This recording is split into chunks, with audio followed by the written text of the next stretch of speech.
Net TV bersama PMI Bali kembali menyerahkan bantuan berupa fasilitas air bersih, sembako, dan kebutuhan lainnya kepada pengungsi bencana erupsi Gunung Agung. Bantuan kali ini diberikan kepada para pengungsi di posko pengungsian Banjarmijil, Desa Sangkan Gunung Karangasem. Jumat pagi, bantuan pemirsa Net TV bersama Palang Merah Indonesia kembali diserahkan kepada pengungsi bencana erupsi Gunung Agung. Bantuan kali ini diberikan di posko pengungsian yang berada di Banjarmijil, Desa Sangkan Gunung Karangasem.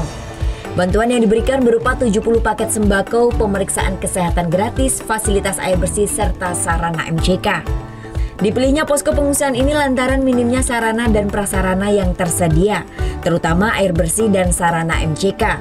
Padahal terdapat 270 warga yang mengungsi di posko ini.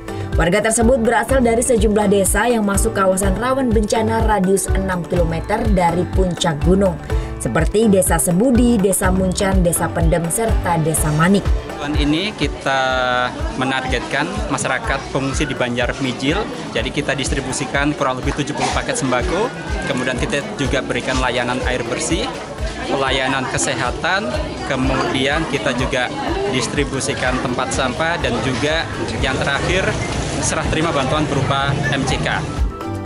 Tak hanya memberikan bantuan fisik dan non-fisik, para pengungsi juga disuguhkan berbagai hiburan menarik. Kedepan bantuan seperti ini akan terus dilaksanakan, terutama pada posko pengungsian yang belum tersentuh bantuan.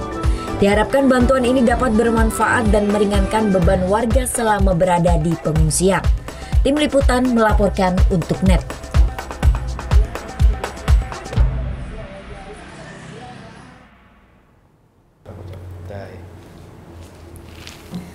Udah selesai kan nontonnya? Nah, jadi jangan lupa buat like, komen, dan subscribe ya.